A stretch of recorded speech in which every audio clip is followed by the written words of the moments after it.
If you're having trouble with your iPhone battery life, today I'm going to show you some of the most important settings that you should take a look at if you want to maximize your battery life on iOS 18, even though most of these features are also available on previous versions of iOS. We're going to start with going into Settings, Battery. Here you can see battery usage by app, but if you tap Show Activity here on the right, you can see which apps are draining your battery in the background. And if you see an app that's constantly working in the background and it doesn't have to be, for example, I have WhatsApp here, 4 minutes on screen and 35 minutes in the background, even though that one makes sense because I'm getting notifications, stuff like that. But if you see an app that's not supposed to be running in the background constantly, you can just basically swipe it away and turn it off that way. But now if you go back to battery here, go to charging. Here, you want to make sure you turned on optimized battery charging, which means that your phone is going to figure out when you need it the most and wait to charge up the battery to 100% when you actually need it. For example, before you wake up in the morning. Next one is pretty basic, but it's something I think should be mentioned, and that is low power mode. So you want to, again, jump into battery here and toggle power mode on. You can also add it to your control center and have it available there. Now, that's not something that I keep turned on most of the time, but if you're, for example, going on a daily trip or something like that where you know you're going to use your phone a lot, you don't have a charger with you or you don't have a place to charge up your phone, then you might want to turn this feature on to preserve your battery life as much as possible. But it does limit background activity, downloads, mail fetching, stuff like that. And most of these are settings that we're going to talk about next anyway. Now we're going to go back to settings, go to display and brightness, scroll all the way down until you see auto lock. We're going to jump into that. And this is basically the time your iPhone is going to wait if you leave it on idle to basically turn the screen off and lock itself. So if you set it to never, go out and just leave your phone sitting here, the screen is never going to turn off. So if you accidentally forget to hit the power button or whatever, and this is set to never, that's going to drain your battery a lot. So I suggest setting this to 30 seconds. Now I'm going to set this to never just because I'm recording this video and I don't want the screen to turn off halfway there. Next one is also in the display and brightness section, that is dark mode. Now I keep the dark mode on because I kind of like the way it looks anyway, but if you have an iPhone with an OLED display, and we'll put a list of all iPhones that have an OLED display somewhere on the screen, if your model is on this list, then dark mode is going to help preserve your battery life, as well as having like a dark black wallpaper or something like that, which I absolutely don't think it's necessary, but if you want to maximize your battery life, it's another thing you can do. Also, if you have an iPhone with a ProMotion display, which this one unfortunately doesn't have, you will see an additional setting here for always on display. Turning that off, or at least hiding the wallpaper, will give you a few additional percentages on battery. Then we're going to jump back to settings and we're going to go to mobile services.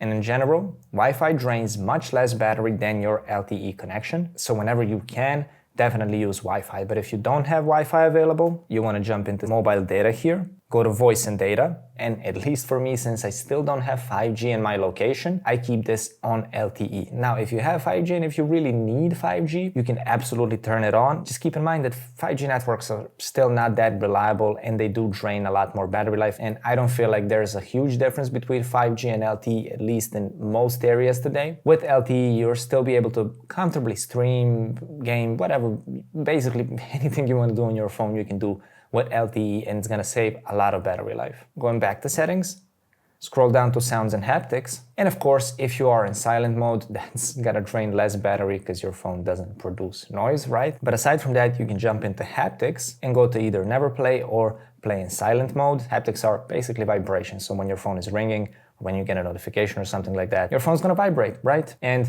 you can tinker with these settings. And again, this is not something that is necessary. For example, I really like haptics and I always have them on, but they will affect battery life. And haptics are also available on your keyboard. So we're gonna jump into keyboard feedback here. You can also disable haptics here, which is basically vibration when you are typing on your keyboard. And what's probably even more important than this is an old one, and a lot of videos mention it, but it's really important. Jump into general here and scroll down to background app refresh. And I wouldn't necessarily just keep it off all the time. If you're on Wi-Fi a lot, you can set it to only Wi-Fi, even though I'm using both Wi-Fi and mobile data. But you can see a list of all of your apps that are refreshing in the background constantly. And for most of these, like, why would I need Netflix refreshing in the background? I don't. So go through the list of apps and just turn off any that doesn't need to be refreshed in the background, which is basically 90% of them. Like for Google Maps, for example, it does make sense to be able to refresh, right? But most of them, not really. Next up, we're gonna go to notifications.